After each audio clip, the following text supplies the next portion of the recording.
All right, welcome in. Special edition, obviously. Hail to the podcast. Brought to you by Amazing Blue Review. We are coming in here now because Michigan just shocked the world. The number one quarterback, arguably best player in this class, depending on who you ask. But Bryce Underwood I can't even believe I'm saying this. Bryce Underwood has flipped from LSU to Michigan. Obviously, the coverage from our side and everybody has really picked up in recent weeks. We're going to recap as much as we can on how we got here, what this means. I think there's a few things we can probably share a little easier now that this has happened. But Josh, as we kind of get situated here, and we're obviously doing this quickly. Gut reaction. I think I saw you put on Twitter. Is this the biggest recruiting win in Michigan history? I mean, I think of Rashawn Gary and some of those, but I mean, when you think about the magnitude of a guy that was already committed to LSU, at one point communication had essentially completely broken down with Michigan. I mean, it's hard to not live in this moment, but man, this feels like as big as it gets for Michigan. I mean, you're talking, the biggest come from behind win in Michigan history, biggest recruiting win in Michigan history. I mean, my goodness gracious me. I mean, what an absolute masterclass by Sharon Moore and Sean McGee. Not even, and there's so many other people to mention that worked on this. It wasn't just the Sharon Moore and Sean McGee thing. So many moving pieces that they had to get in the right direction in such a short time before signing day. I mean, a monumental effort to get this done. And obviously money talks, that plays a lot into this thing, but my goodness, what a coup by Sharon Moore and Sean McGee. My goodness gracious. I did not expect it. I mean, I didn't expect them to do it, but you do after you hear just how positive people were for the last month. I mean, you have to kind of buy into it a little bit. So maybe we were playing a little too cautious, but it's always good to be too cautious. We've lived this before, Josh. Right. Exactly. And that's exactly why. I kept telling people, because obviously, and we'll get into this more, my optimism had gone up significantly this week. And everybody kept asking me for a percentage, which is such a stupid thing, right? And I got to my point where I was like 90-10. And I didn't think I was ever going to get above that because I was always going to leave that 10 for a Najee Harris-like scenario. And I said to somebody today, I just said this morning, somebody's going to get Najee Harris here because I feel like LSU really didn't. I mean, again, from a coverage standpoint, that's not the same thing as the team and whatever. But when they didn't know Meadows was coming up here, and that was reported by somebody who is Notre Dame connected, that kind of caught me off guard. And there's times that Underwood has been here that they don't know about, right? And that was just kind of interesting to me. And I'm like, man, are we going to be Najee again, or is it going to be LSU this time? Right? That was just kind of the vibe. But look, the NIL, I want to bring it up because you brought it up too, and it is obviously part of the conversation. But I want to make something clear. What's happening now is this is kind of a moment I feel like Josh and I have been talking about for a few years, which is Michigan, when things got figured out, Michigan was going to be a leader. They weren't going to jump into the Wild West, right? And I think what really happened, looking back now, when NIL, the door blew open, I think what really happened those first few months and years was programs basically said, hey, all the stuff we've been doing all this time, it's legal now, right? There was no functionality. There was no infrastructure. There was no process in place. It was just, hey, all those bags we've been dropping, we're allowed to do it now. Where Michigan was like, I still don't know about this, and they held on and whatever. And now between, some of the clarifications from the NCAA, and then obviously the House cases where they've just been losing left and right, you see a Michigan that is united not only with its collective, but internally with people that have been hired to work directly with NIL, with the athletic department, all the way up the admins at the school, a head coach who I never know how to talk about this without, I'm not trying to take a shot at Jim Harbaugh, but Moore's gone to another level when it comes to meeting with people and raising the funds necessary to do something like this. And he said from day one, when everybody asked him, hey, what's going to be different? What's going to be different? This was the first thing he said, recruiting. I think he knew everything that was great about Jim Harbaugh and successful probably ended in 2023 just because of what has happened in college football. It just wasn't going to be sustainable. Yeah. I don't think Michigan is buying players. I don't think they're getting players they otherwise wouldn't have. I think Michigan now has the NIL resources to stay in recruitments that they were previously losing because they didn't have those NIL resources, right? Bryce Underwood isn't just coming here because of money. They've clearly shown him a plan and a vision for what this offense is going to be in the future with him. And the thing about the NIL with him too, last point I want to make on this, it's what NIL was supposed to be. Right. Name, image, and likeness. People keep saying, oh, he's not worth that much. You don't determine that. There are businesses who look at Bryce Underwood and say, you know what? That quarterback from Detroit playing at Michigan is worth this to me if he's a sponsored athlete. Do you know what him on the Jordan brand is going to do? Oh, yeah, numbers. Unreal, right? Numbers. So that this is what NIL was supposed to be. It was supposed to be, look, I want to be in the Bryce Underwood business. Right. Steve nailed it here, by the way. Right. But yeah, you are worth what somebody is willing to pay and you are willing to accept. That is market value. Other than that, it is none of our business, man. Right. Until college football moves to a model where there's like literally contracts and values and like this stuff is all public, none of our business. Yep. But I am telling you, when you think about culturally what the Fab Five was at Michigan, when you think about Denard Robinson and the phenom he was at Michigan and just the ability to break through beyond college football, I am telling you, Bryce Underwood from Detroit, the starting quarterback at Michigan, is going to be a cultural phenomenon. That's why the NIL money was there. Yep. It's that simple to me. And this whole recruitment kind of creates faith, right, in the donor community that, hey, if we can collectively get our stuff together and all go in the same direction and not, tripping up over ourselves, infighting and all this stuff, this shows the faith that, hey, not only the staff can get this done, but that, hey, there's something bigger than ourselves here that we can contribute to. And this goes for the fan base too. Never stop supporting NIL because you never know what's going to happen. And here we are, Michigan, obviously from a big standpoint, got their stuff together. And obviously it's not on the fans to drum up $10 million for, or whatever it is for a quarterback. Right. But it gives faith that, hey, you're contributing to something that you can get results from. This is results-oriented business, and they got the result that they were looking for today. The biggest result in history that they've got today. Yeah. So it just goes to show, don't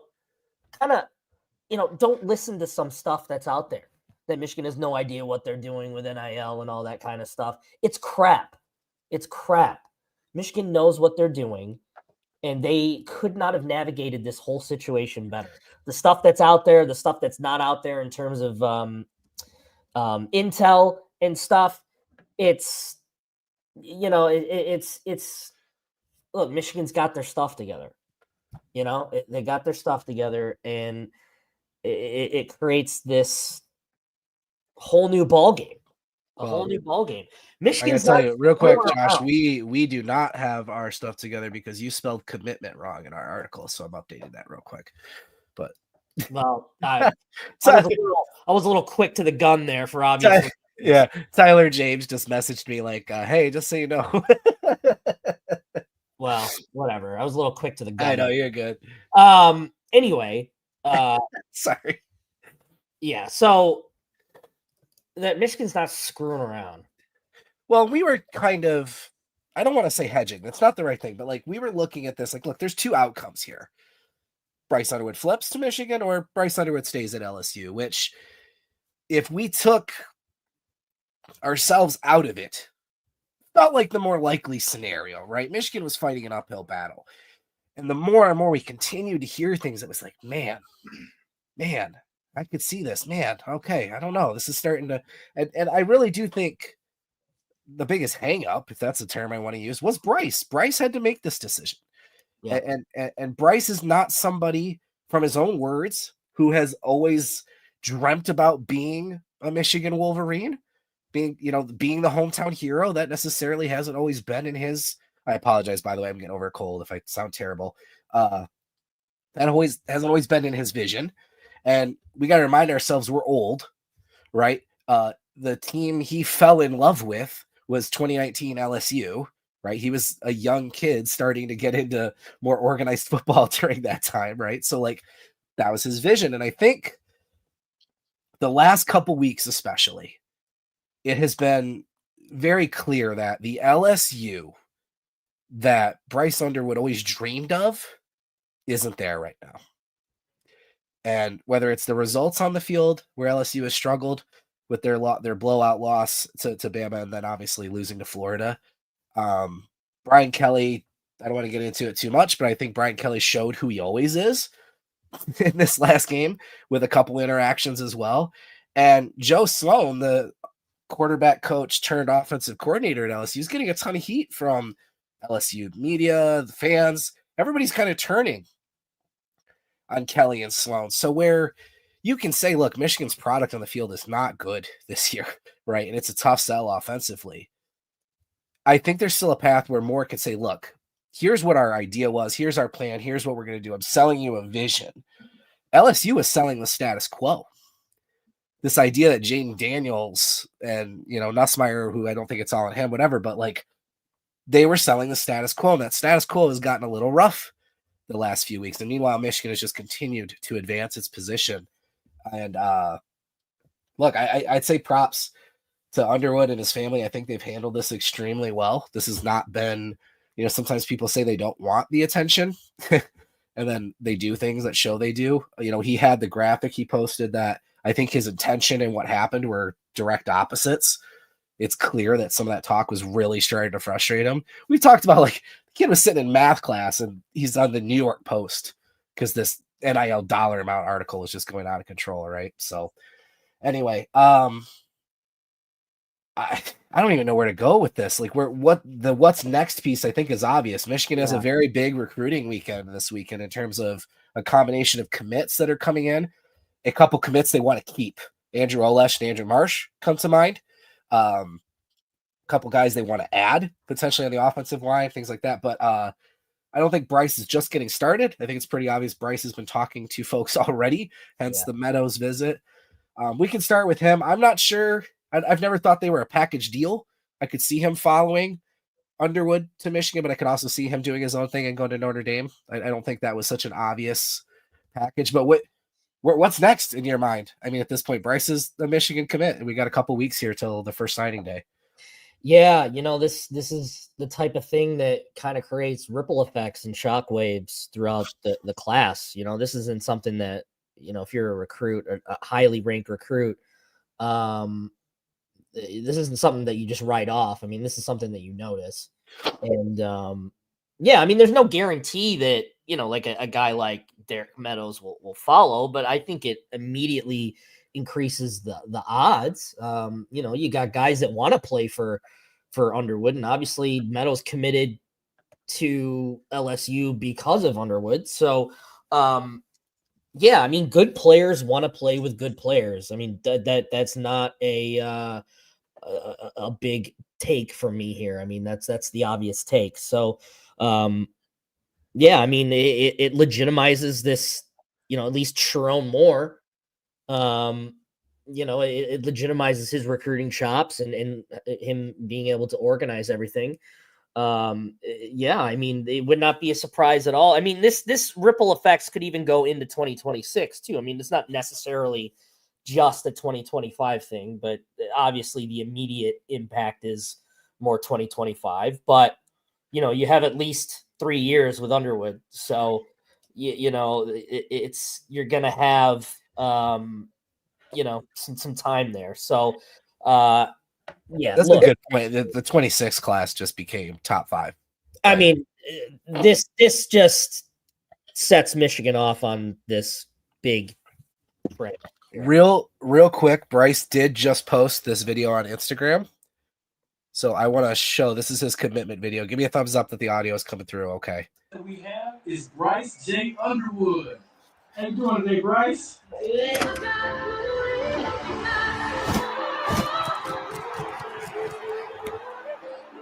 Okay, I just want to really introduce you guys to a young man, a very young man, that's actually going to be something special. What team will you be playing with this year? I'm going to bring my talent to the Michigan Wolverines.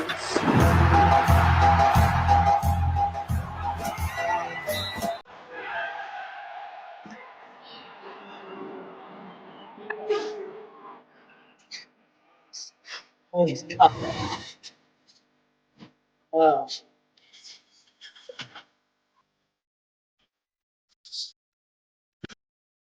Oh.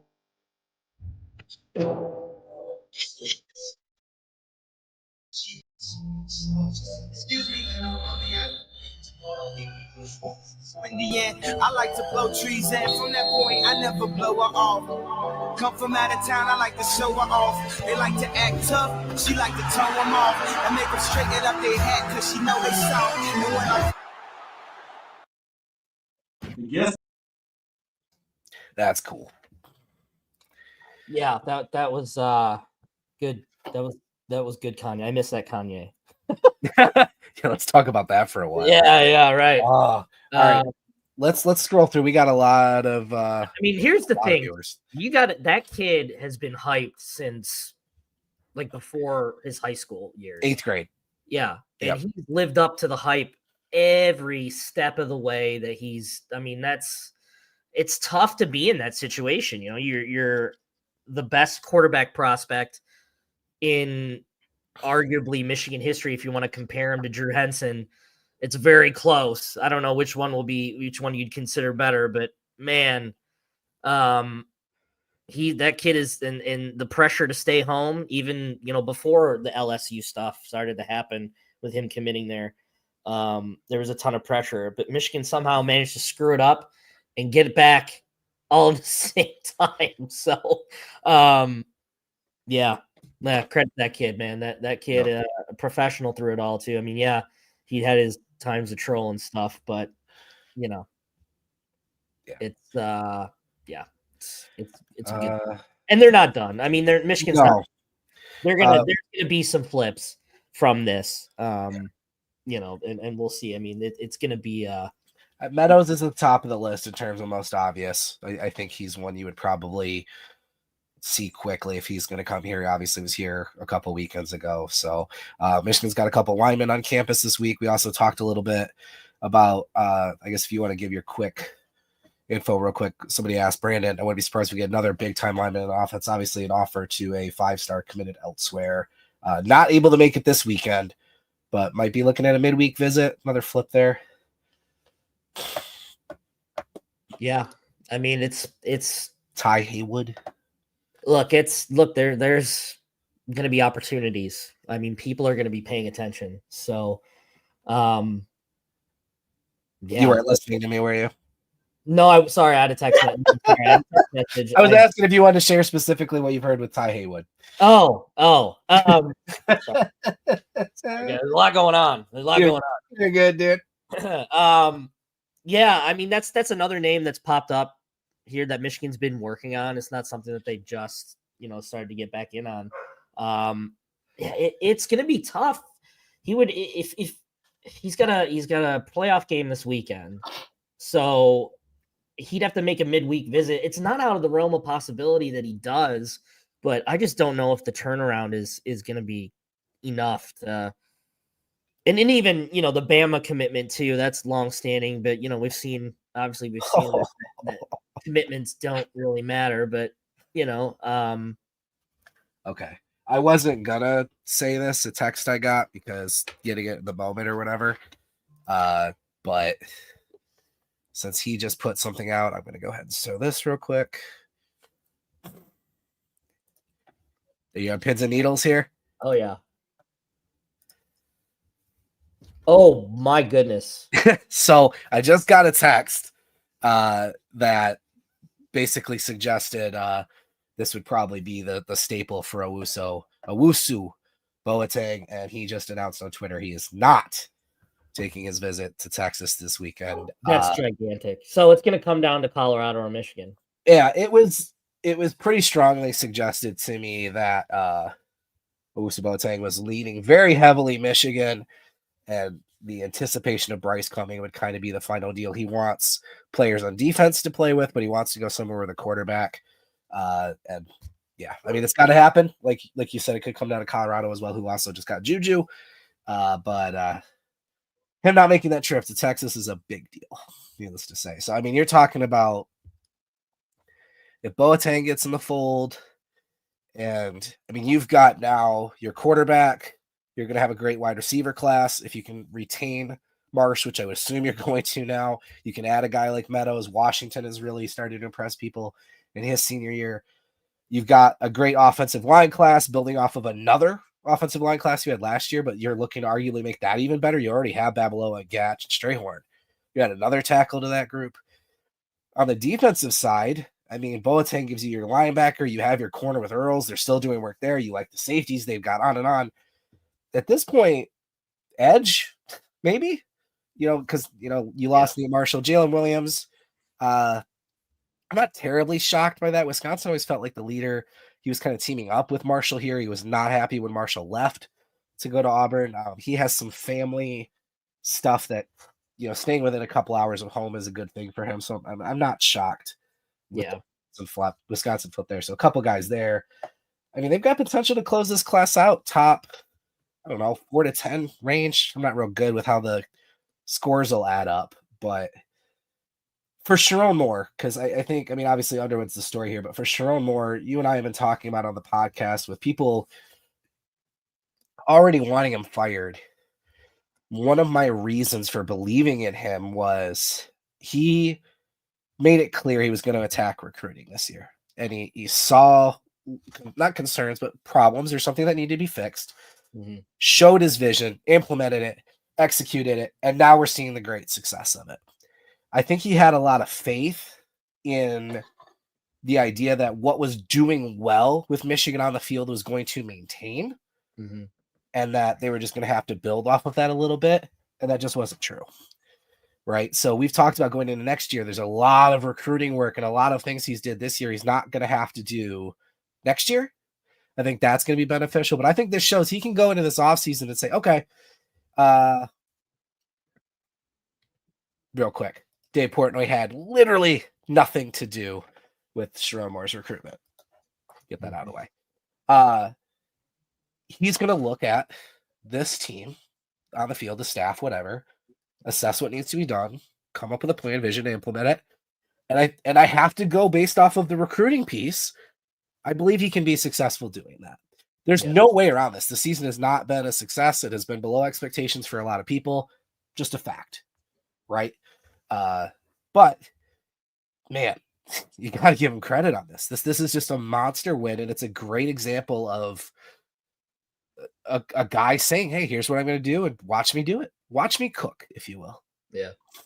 Yeah. And this is not even like recruiting stuff too. I mean, you're talking about portal moves that they could make. The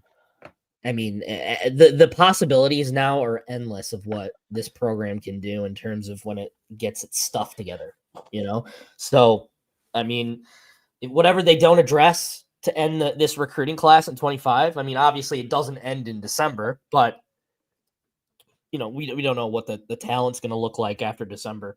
So, right. Yeah. We can't look ahead too much because who knows who's going in, who's staying. Especially in this new era, man. All right. And who's staying? Well, just for the team too, but I'm talking more like the 25 class as well. We're not really sure who's going to, sign during the early period or is still going to be out there come February. So that's also a possibility too, in terms of filling out their class. But yeah, you can just look to a bunch of different schools that have gotten good quick out of the portal. Indiana obviously is one, and Oregon has done it really well. Alabama continues to do it really well. Michigan at one point did too. I think this year the portal has been kind of hit or miss, but now, you give Sharon Moore a full off season. The possibilities are endless of what they can do, what he can do with this program in terms of adding talent.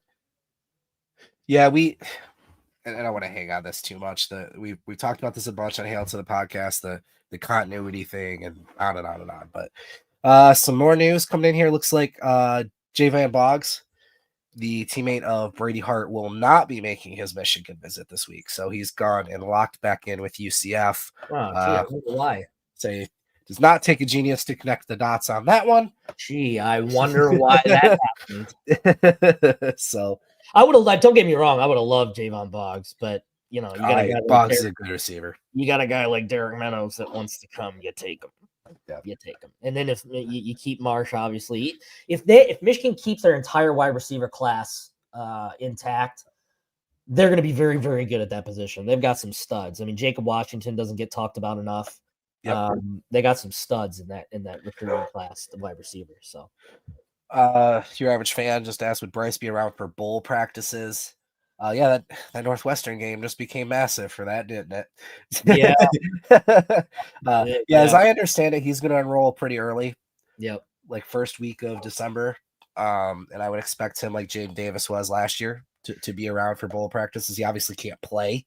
Yeah. But as soon as you can get him around the team, the better. Yeah. Oh, absolutely. Absolutely. As soon as you can get him in that program around strength and conditioning, get him familiar with the playbook or whatever they're going to do it, offensive coordinator next year. Yeah. I mean, I think it all depends on timing too, but I think most of those bowl games, those lower tier bowl games are like mid to late December. So it could work out from a timing standpoint, but at the very least, he's an early enrollee. So he's going to be on campus. So yeah. Vince asked, will this affect KC as OC? So Kirk Campbell, like, are we now stuck with Kirk or is this more Sharon? As I understand it, this was a Sharon Moore led recruitment. Yeah. I mean, I'm not going to get into the weeds too much on somebody's job when we don't know the details yet, but this is not like, oh, Kirk landed Bryce, he's staying. Right. No, right. That is not the case. So right. Yeah. Yeah. I mean, yeah, it kind of, we didn't hear Kirk Campbell's name, and that's not necessarily to say he wasn't involved, but it's just that this was a Sharon Moore joint featuring Sean McGee. So shout out Sean McGee. Yeah, absolutely. Man, McGee too, an excellent addition. And you know, if they can keep, like, obviously Biff Poggi's visiting this weekend, you know, too. Yeah, there's another recruit coming by. Yeah, that's a big time recruit too. That's the next big flip from the unemployment line back to Michigan. That'd be huge.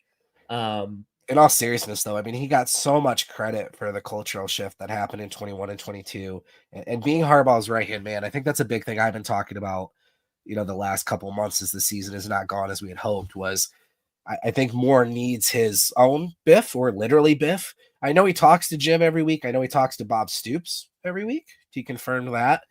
That's not a shock. You know, he played for Bob Stoops at Oklahoma, for those that don't know.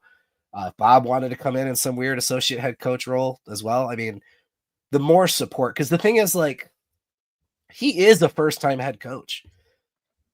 Like, he is. So some of the stupid timeouts and challenges and some of those mistakes that we've seen aren't terribly shocking from a first-time head coach, but I do think it is a bigger indictment on, as much as he looked at recruiting and said, hey, I need more people and I need more structure. I have a general manager. I bring in Altius and their NIL GM and their staff and this staff, and each coach now has a direct assistant, and we have these recruiting resources, and we've added this communication person.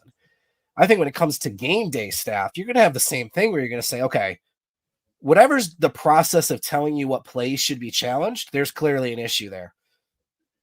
Right. So, like, we need to restructure that so we're not challenging plays that should be challenged and stuff like that. So, man, it is massive to think, like, I mean, Underwood helps you there too. If there is pursuit of a new offensive coordinator and you have Bryce Underwood and, let's be honest, and Brady Hart, you've got those two back to back now. You've got quite the pitch for the next 4 to 5 years in Ann Arbor, man.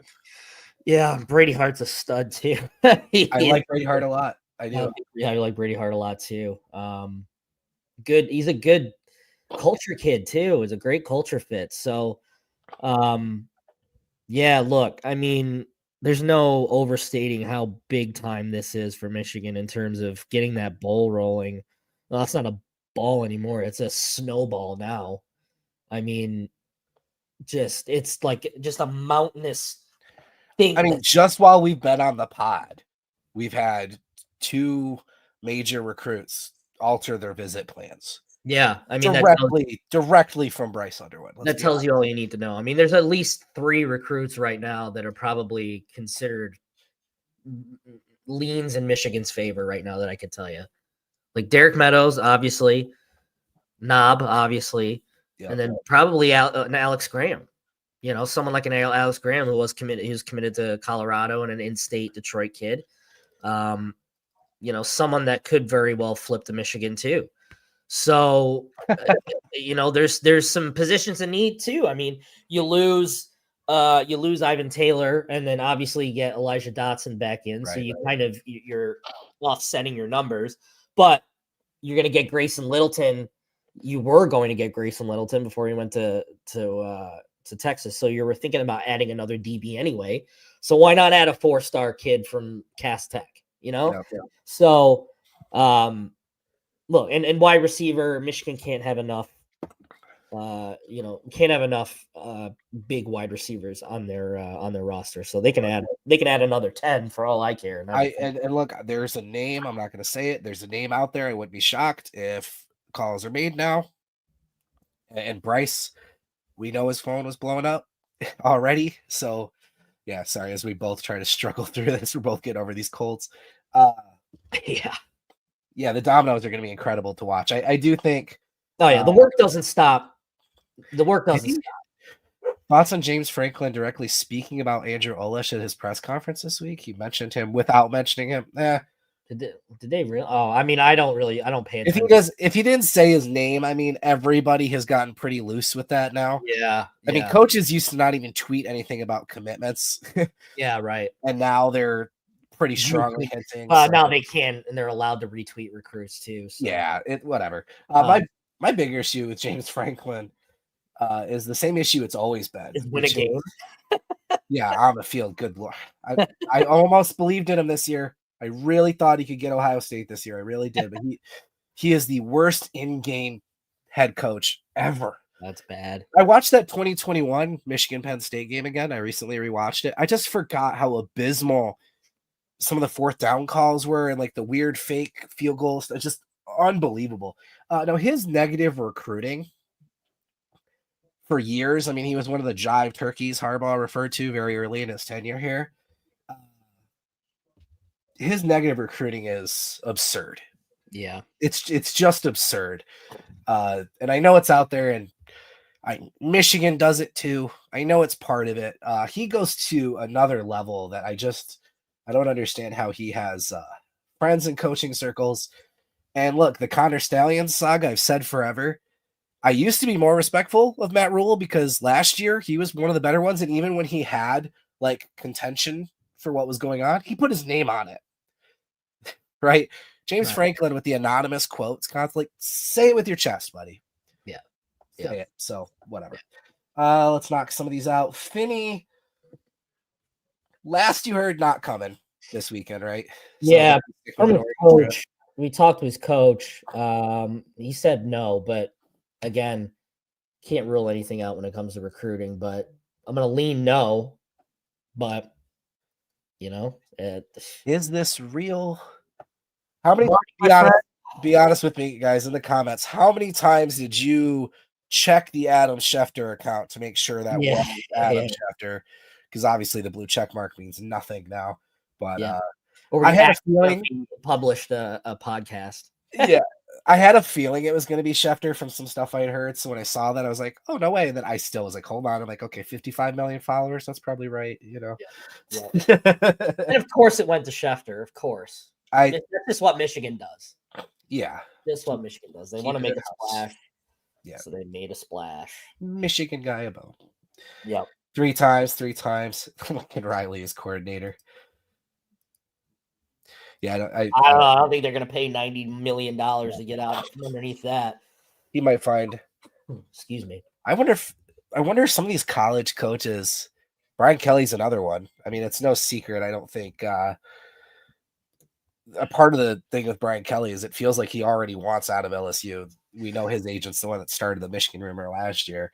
I wonder if those guys can find NFL landing spots. I don't think so. I mean, that's why Harbaugh getting hired by the Chargers was a shocker to some respect, except for all the connections they had there. But the NFL loves hiring these up and coming coordinators. I don't know that they want to pay a college head coach a bunch of money personally, but right. Saban Hyder is a stud. Oh, love that kid. Yes. Great kid. He's a great kid too. Yeah. This is the Dayquil hitting me right now. Is it Osborne? Yeah, Javian Osborne. Javian Osborne. That 1-2 punch for 26 would be nasty. Oh, they were already in a good spot for him too, for both of them too. So again, stuff like this matters. It doesn't necessarily might not have as immediate of an impact as it would stay in the 25 class. Like if this would have happened maybe a month earlier, then there could be some real tangible stuff happening. But Michigan's making the best. They're making lemons out of lemonade lemonade out from lemons. That would be impressive. I'm all messed up. This is all going off the rails again per usual. Yeah, no, they're making the most out of this timing and still a week and a half ish from everything. So, Josh, I'm gonna show this as well because I feel like this is kind of a big deal. How do I get to it? We're both sniffly. I know we sound terrible. Yeah. But what were we gonna do? I appreciate all of you that are here with us and dealing. Yeah, seriously. I want to share this just because it confirms a couple things too.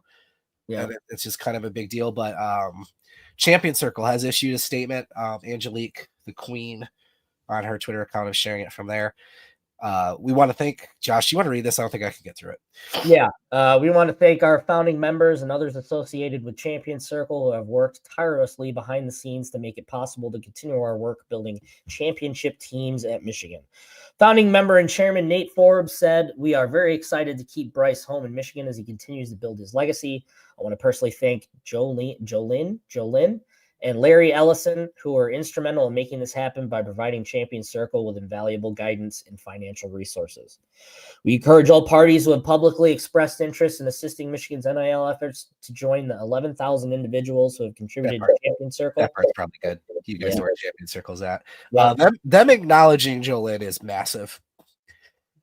We had obviously heard of a billionaire donor that was involved, and we've heard there's more that's going to come out too. You guys, I'm sure have heard about Tom Brady's name being mentioned. He'll have an involvement. I do think the Jordan brand is going to be a massive piece of this as well. Yeah. But what a new era we're in, where the Michigan collective is acknowledging the commitment of a quarterback and thanking people for their financial resources to be able to get it done. Yeah. AKA, thank you for helping us drop a massive bag. Right. 4 bags to come. It's not the first bag. It's going to be one of many bags. And again, I know some people are uncomfortable with this, and I get it. There is a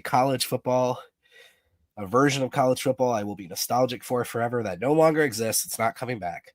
But what Michigan is doing is dropping bags in terms of actual tangible contracts with legitimate parties and full transparency.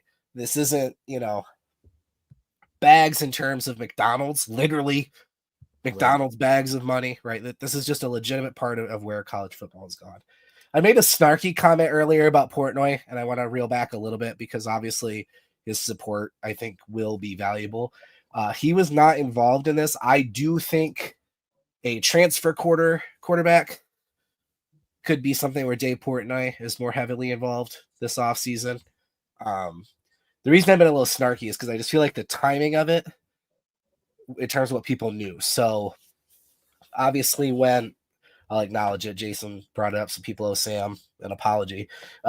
When Sam put out his message, at that point, we had been hearing some of the Underwood stuff for about 4 to 6 weeks, right? But that conversations are going on, and I think our sentiment was always the same of, I hope so. I hope Michigan never stopped recruiting him. And okay, this feels like maybe a potential off-ramp, whatever, but things really started to build up. And it was around that same time that Portnoy made the comment he made. So people like perceived that as like, oh, Portnoy threw in $3 million, so now they're going after Bryce Underwood. And that's just not what happened. So again, I'm sorry for getting snarky earlier. I do think Portnoy will eventually have an impact, but yeah. That part's not true. I'm not going to acknowledge it. So, man. Yeah. Well, look, someone had to be first, right? Kudos to Sam for putting his balls out there and doing that.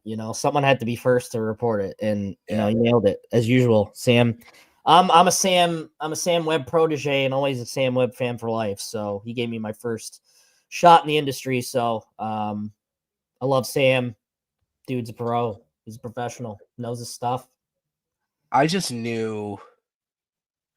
Thank you for saying that, Jason. I appreciate that, because I hope that is always the perception, because like Josh just said, he's literally a protege of Sam. There's all the respect in the world for him. Me feeling like a imposter a lot of times, or having imposter syndrome. Sam and then Angelique I just brought up as well. There's a couple other folks who could look down on me and never have. And I think of him as like the godfather in a lot of ways. All respect to him. So when he put his post out, you've known him a lot longer than me and very closely, right? And we knew what he was talking about, but him going that next level that he went to, I've never seen him do that. Right. And then to bring up past recruitments that have been looked at, like the Najee Harris thing was not his fault at all, right? Like the stuff he had on Najee, for him to bring that up, I was like, whoa, what a massive risk he's taking here. You know what I mean? And he's stuck to it, man. So I mean, I will definitely be looking forward to.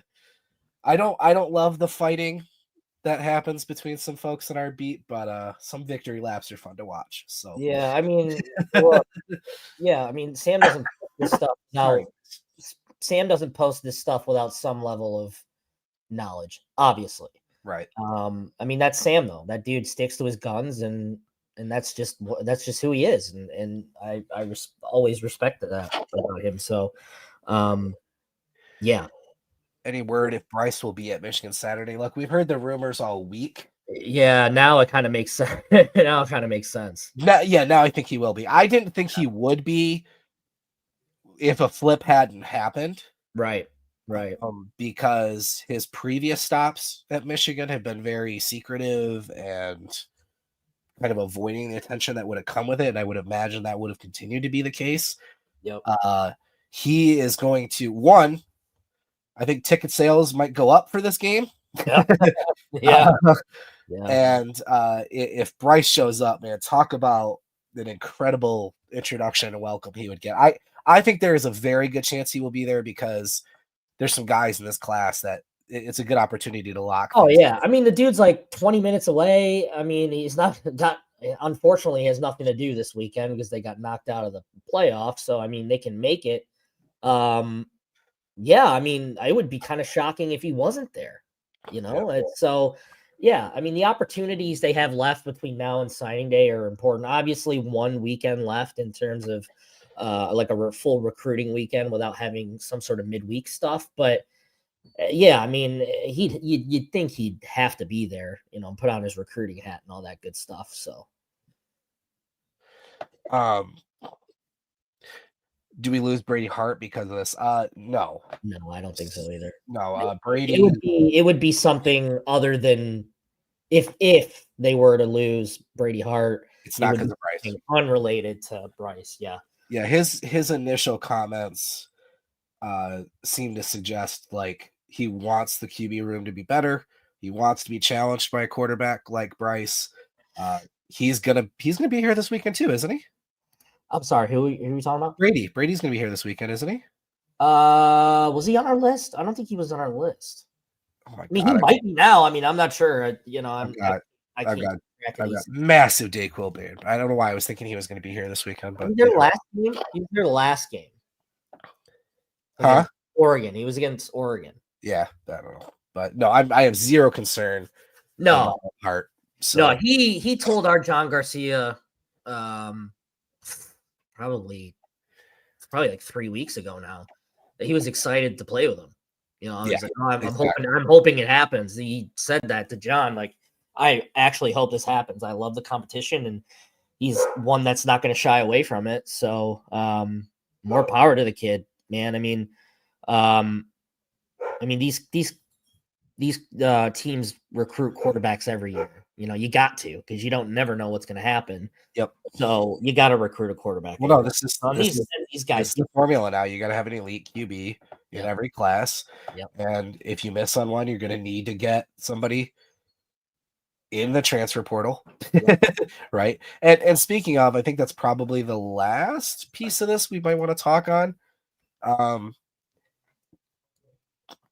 I still expect Michigan to be active in the transfer portal for a quarterback. And a starter level quarterback as well. Yeah. I don't, not that Bryce Underwood couldn't start next year. I just don't think after this season of going into a year where you had so much unknown at quarterback, I don't think you can do that again. Right. And I don't know if that means you're getting a quarterback that Bryce will compete with.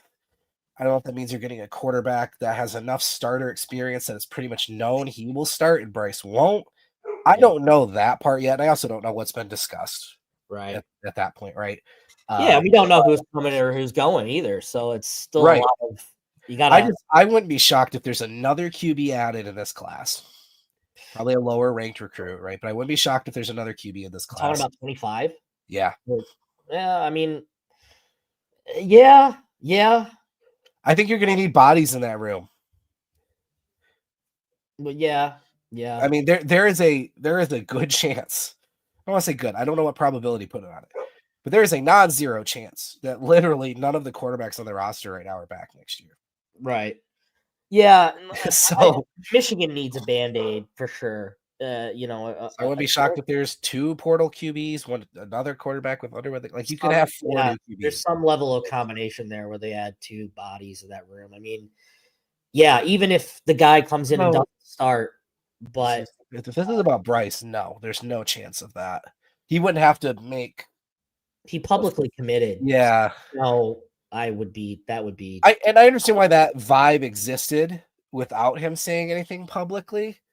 Yeah. But as we've been reporting for a while, that there was nothing for LSU to up at this point. Like the idea this was just going to be a back and forth bag thing, and that's all this was about, was never true in my opinion. Right. I think Michigan was able to make the offer that they did because of, like Champion Circle said, the people that were involved in some organizations, but it never felt like LSU was going to say, fine, we'll give you this much. And then Michigan was just that never felt like the case in this recruitment, even though some people wanted to focus on the money so much. Right. But yeah, we'll see. I think the portal, and again, it's such a crapshoot because, like you said, we don't know who's coming or going. I mean, college football is going to turn into like free agency times 2. Yeah, I wouldn't be surprised if trading wild players too. Right, trades are next. Yeah. Oh, Mateer from Washington State is being traded for a long snapper and a player to be named later.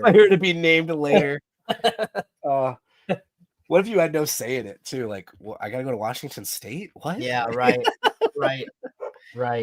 Oh, that's so funny. Bryce Underwood is the player to be named later. Later in that deal that wide receiver Philip Wright. Yeah, that's what it is. Just a Philip Wright deal.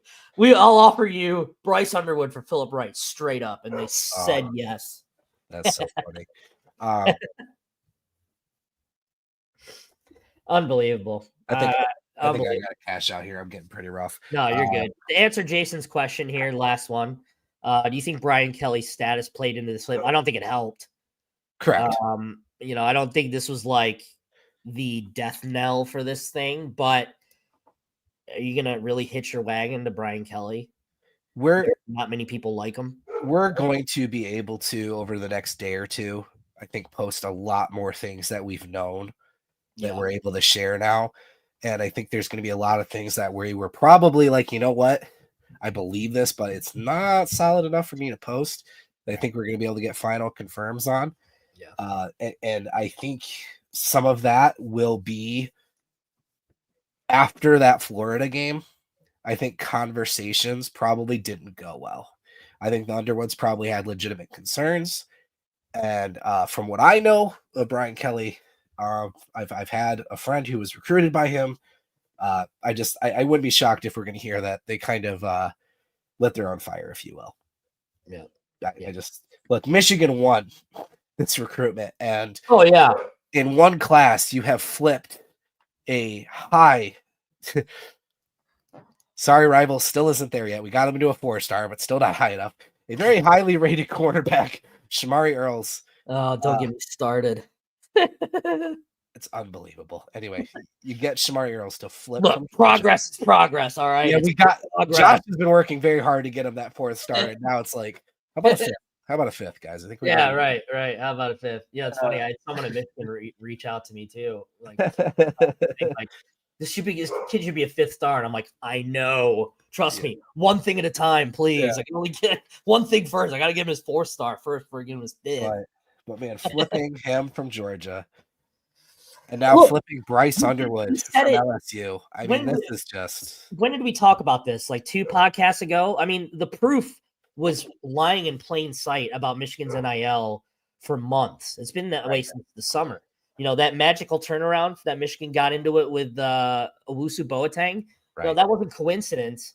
Like, these are the small moves here you're seeing now that kind of, amalgamated into this Underwood commitment. It's been a long time coming. It's been a work in progress, and now you're kind of seeing the masterpiece. So look, Owusu Boateng, they got into it for a reason. They flipped Earls. They're in on all these guys. Obviously, flip Underwood now. They're getting their stuff together. And obviously, you got to keep it that way. First of all, you got to keep your stuff there. And then, obviously, development is the big part, too, that needs to happen. But you have a lot easier time developing players when you're working with top-tier talent and depth. You know, you have a lot easier time dealing with this stuff. So, all right, we are going to leave on a shameless plug. I promise you, we did not time it this way, but our Adam Gorney, we were making the graphics for this. We do have a promo. yeah. Did they change the promo code? No, should be QB25. Okay, all right. But yeah, so with Bryce flipping, we do have a promo code. We always run our Blue 30 promo, gets you the first month free over at michigan.rivals.com. But we are currently running $25 for your entire first year. Obviously with basketball, which I don't know if you saw, I laughed earlier, Brock's tweet. He's like, oh, just got to Chrysler Center after about an hour drive. Did I miss anything? So obviously with our basketball coverage in full swing, and then obviously coming to the finish line here and recruiting now is going to be a great time to join us at michigan.rivals.com. A ton of viewers joining us tonight. A lot of regulars, a lot of subscribers in our comments. I always tell you folks, don't believe us, ask our subscribers. The Den is a great place to be if you are a Michigan fan, and QBU $25 for your entire first year. We would love to have you join us. We will continue the Bryce Underwood conversation over there. And again, I think we're going to be able to share a lot more information about why we were so confident, why Josh this week was saying, let it play out. Maybe the whereabouts of Bryce Underwood during this week was a factor in that. But like I said, we'll get into all of that. But what a massive deal, Josh. Any final thoughts? Bryce Underwood, Michigan Wolverine, crazy, man. Yeah, I mean, look, Sherrone Moore has won a lot of goodwill with this fan base here. With this move. I mean, congrats to him and Sean McGee for pulling this off. Or a lot of people were saying it wasn't going to happen. Both sides of the fence, a lot of people were saying it wasn't going to happen. So, yeah, look, this is Michigan flexing their muscles a little bit, and they need to continue doing this. Obviously, they can't just do this one-time big pull and call it good. You know, this has to be the start of something good, and there's nothing to suggest that it won't. So, there's got to be some moves that be made during the offseason in terms of the portal and maybe looking at reassessing some of the staff. But, yeah, I mean, all of a sudden, at what, like 6 o'clock on a Thursday, the future suddenly like that became a whole heck of a lot more bright than it was 5 minutes earlier, So it's funny what one move can kind of do to change, just flip everything on its head, really. And this is kind of what it's done. I mean, the biggest recruiting win in Michigan football history by far, at least in the modern era of recruiting. I mean, obviously, I don't know about recruiting upsets back in the 1930s or whatever, but I don't think that anything will quite compare to this. So, I mean, he's the highest rated quarterback that's ever committed to Michigan. Yeah. I know it's easy to be hyperbolic in the moment, but yeah, with a kid like this, I don't think he can be hyperbolic because it's and where the program is. Let's be honest. I mean, to get this with how this year has gone on the field is even more impressive. And the parallels to JJ telling everybody in the fan base to relax at the end of the 2020 season. Similar vibes, man. We'll see if this group can do anything even close to that in terms of flipping this program around. And obviously, look, there's going to be a storyline. You've got the number 1 and number 2 quarterbacks in this class, Bryce Underwood, Michigan, Tavion St. Clair, Ohio State. Yep. So this is going to be a fun conversation for years to come. But all right, like I said, michigan.rivals.com. Head over there. The conversation is going to continue. If you're new to us tonight, please like, subscribe, notification bell. We go live with Hail to the Podcast every Sunday, usually around 7 o'clock. And our boy, Dennis Fithian, is live after Michigan basketball with Post-Game Basketball Live. He's live during the week with Good Afternoon Michigan Football, Good Afternoon Michigan Basketball. Again, make sure you have notification bells so you know when we go live. All of our shows are interactive. We want you to be a part of the conversation, speaking with us. We don't ever speak at you. So for Josh, special episode, guys. Can't say enough about it. Bryce Underwood, number 1 quarterback, Michigan Wolverine. We'll see you soon. Hail to the podcast.